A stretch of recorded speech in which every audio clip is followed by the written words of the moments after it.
Hi friends, நாங்கள் வந்து forum மாலில் இருக்க பிவிஆருக்கு வந்தோம். அந்த பலாசா இருக்க தேட்டரு அங்கே வந்தோம். அவதார் படம் பார்க்கலான்னு சொல்லிட்டு அங்கே வந்து சவுண்ட் வால்யூம் ரொம்ப கம்மியாக இருந்துச்சு.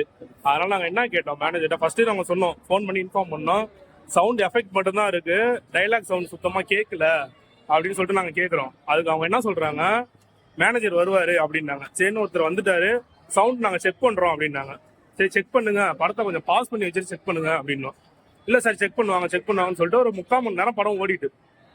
ஆமா, ஒரு ½ மணி நேரம்ல 3/4 மணி நேரம் படம் ஓடிட்டு டைலாக் சுத்தமா காதுலயே விடல. கேட்டா சொல்றாரு, தமிழ் டப்பிங்ல இப்படிதான் டைலாக் வந்திருக்கு, டைலாக் வந்து இவ்வளவு சவுண்ட் கம்மியா தான் கொடுத்துருக்காங்க, நாங்க என்ன பண்றோம்னா. நான் சொன்னேன், இல்ல சார் வேற தேட்டர்ல ஓடுறது நல்லா ஓடுது, இங்க ஏன் இவ்வளவு சவுண்ட் கம்மியா இருக்கு, சவுண்ட் என்ன பேசுறாங்கன்னு எங்களுக்கு தெரியல அப்படின்னு சொல்லிட்டு நாங்க கேட்டோம்.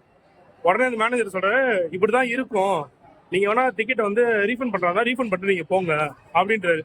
சரி நாங்களும் உடனே ரீஃபண்ட் பண்ணுங்கன்னு சொன்னதுக்கு டிக்கெட்டை கொடுத்துட்டாங்க. சரி டிக்கெட்டை போட்டோ எடுத்துட்டு எங்களுக்கு வந்து ரீஃபண்ட் பண்ணிட்டாங்க. நான் இப்ப என்ன சொல்றேன், எங்களுக்கு நீங்க ரீஃபண்ட் பண்ணது பெருசு இல்ல, நாங்க போயிட்டு இன்னும் இதோட ரொம்ப சின்ன தேட்டர்லாம் பார்த்தாலுமே சவுண்ட் டப்பிங் நல்லா இருக்கு.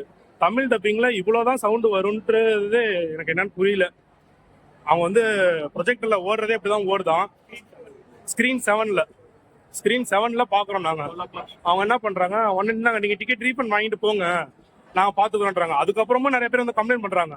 அவங்கள்ட்ட என்ன சொல்றேன், சார் நீங்க எல்லாம் உட்காருங்க, நாங்க செக் பண்ணிக்கிறோம், செக் பண்ணிட்டு இதே மாதிரி இருந்துச்சுன்னா டிக்கெட் நாங்க ரீஃபண்ட் பண்றோம்ன்றாங்க. அதுக்கு அந்த என்ன சொன்னாரு, சார் நீங்க செக் பண்றாங்க, படத்தை பாஸ் பண்ணுங்க, படம் ஓடிட்டு இருக்கு, எங்களுக்கு ஒண்ணுமே புரியல, டைலாகே காதுல உழுகல அப்படின்றாரு. உடனே இவங்க என்ன பண்றாங்க, குரூப்பா வெளியில வந்துட்டாங்க. தயவு செஞ்சு நாங்க சொல்றோம், பிவிஆருக்கு நான் சொல்றேன், தயவு செஞ்சு ரெஸ்பான்ஸ் பண்ணுங்க.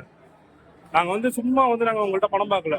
நீங்க வந்து இந்த கோவில் திருவிழால படம் போடுவாங்களே, அவங்க கூட நல்லா சவுண்ட் வைப்பாங்க ப்ரோ. நான் மறுபடியும் சொல்றேன், கொஞ்சம் ரெஸ்பான்ஸ் பண்ணுங்க. நாங்க வந்து நீங்க ஃப்ரீ டிக்கெட் கொடுத்து நாங்க படம் பார்க்கல.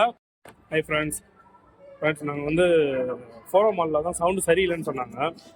சரி அதனால நாங்கள் உடனே என்ன பண்ணோம், விஆர் மாலுக்கு வந்துட்டோம். விஆர் மாலில் வந்து இங்கே இருக்க பிவிஆரில் வந்து படம் பார்த்தோம். இப்போ இன்டர்வல் விட்டுருக்காங்க. ஆனால் படம் சவுண்ட்லாம் பார்த்தீங்கன்னா கரெக்டாக இருக்கு, சவுண்ட் எஃபெக்டும் நல்லா இருக்கு. இங்கே வந்து அந்த மாதிரி இல்லை. உடனே வந்துட்டோம். சரி அவங்க வந்து தமிழ் டப்பிங் வந்து சரியில்லைன்னு சொன்னாங்க. சரி ஒருவேளை சவுண்ட் இன்ஜினியர் தான் ஏதோ பண்ணிட்டார் போலன்னு சொல்லிட்டு நாங்கள் உடனே இங்கே பிவிஆருக்கு வந்துட்டோம். இங்கே விஆர் மாலில் வந்து சவுண்ட் எஃபெக்ட் தரமாக இருக்குங்க. இங்கே வந்து சூப்பராக இருக்கு. அவங்க ஏன் அப்படி சொன்னாங்கன்னு எங்களுக்கு தெரியல.